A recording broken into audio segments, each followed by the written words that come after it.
Hi, my name is Tom Brewitt. I am a licensed marriage and family therapist with a practice in California and Colorado, and I help gay and queer men improve their relationships with themselves and with their partners.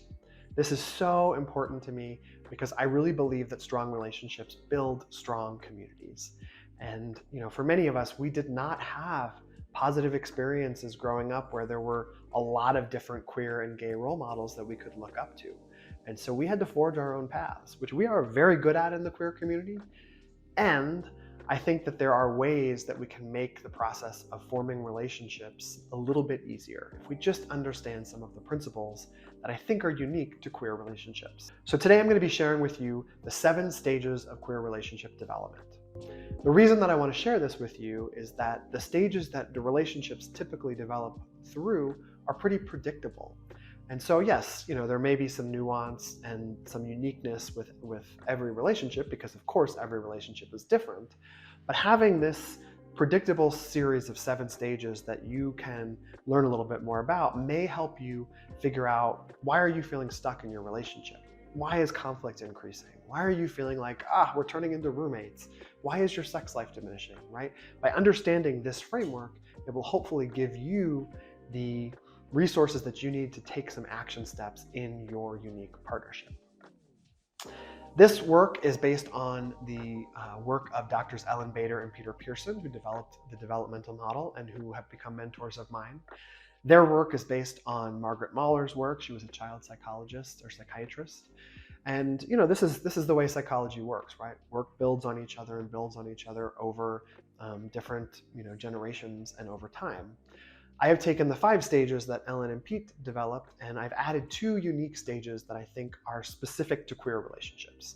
So there are 7 stages versus the 5 stages that are in the traditional developmental model of relationship therapy. Unless you're a therapist, you probably don't care about that. But I know there are some people out there who really like to understand where this framework comes from and how it's been developed. It's really important, I think. All right, so the first stage of queer relationship development is the second queer adolescence. I know this term has been thrown around in lots of different pop culture references. What I'm talking about here is usually after we come out, after we invite somebody into our new identity as a queer person, there's a rapid period of growth and development, much like a typical adolescent period. This doesn't, sometimes will happen when somebody is younger, if they come out younger. Sometimes this will happen when someone is actually chronologically in their adolescence and they will be able to develop through a second queer adolescence at the same time as their straight counterparts. That's not always the case, right? And so sometimes we go through this second queer adolescence later in life.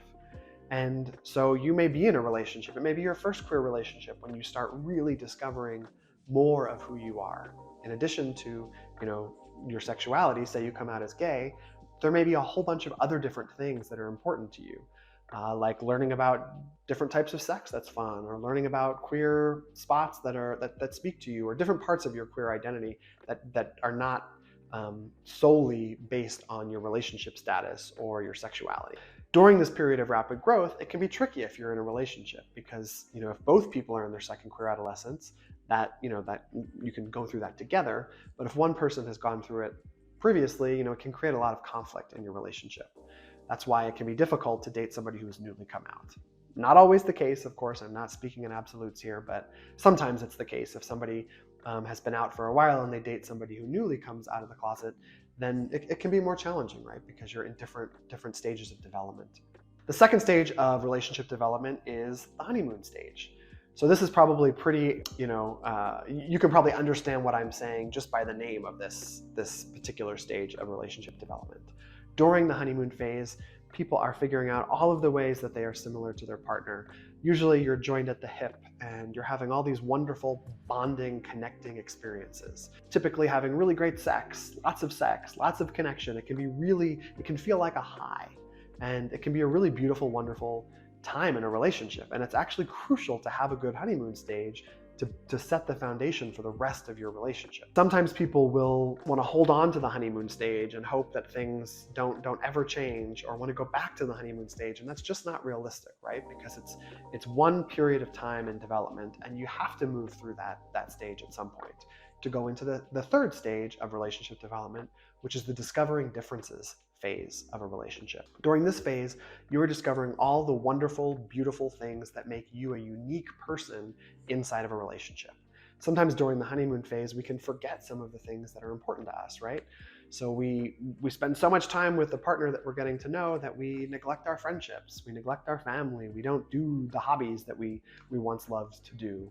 So during the discovering differences phase, couples are really, again, becoming who they are. They're differentiating and sharing about their own unique wants, needs, feelings, and desires. This is a period when a lot of conflict can happen in a relationship because one person may be pulling for the honeymoon and returning to the honeymoon, and the other person may be, launching headfirst into rediscovering who they are inside of this relationship. So lots of conflict can happen during this period.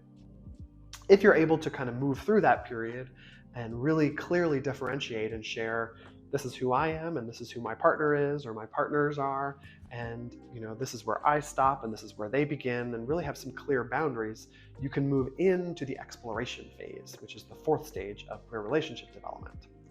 During this phase, you are going out into the world and really kind of exploring what makes your life different and unique while you're in this relationship. During this stage of relationship development, people sometimes will start going on trips with their friends again without their partner. Or maybe they'll join a queer sports league, and they'll start really having some space outside of the relationship. Not because they want to get away from their partner completely, but because they want to explore and experience different parts of their identities that one relationship can't satisfy every part of your experience or your identity, nor should we put that pressure on any one relationship. After the exploration stage is stage 5, which is the agreement stage. So this is another stage that I've added to the developmental framework. During this stage, after you've gone out and you've explored and you've tried things out, it's really important to come back and re-establish agreements. And I'm not talking about just sexual agreements here, I'm talking about all of the agreements that may be unspoken in your particular relationship. So, a really clear example of this that happens a lot. So say a couple is monogamous at the start of their relationship, and then they discover that they want to open things up, and so they explore and they open their relationship in different ways. It's really important then to come back and establish, what are your new relationship agreements? What are the things that are going to make your relationship feel safe, even if you're exploring sex and sexuality with other partners? Once you move through the agreement stage, the next stage is reconnection, right? Because if you go out into the world and you explore and you reconnect with all the things that make you a unique individual, there also has to be reconnection to your partner.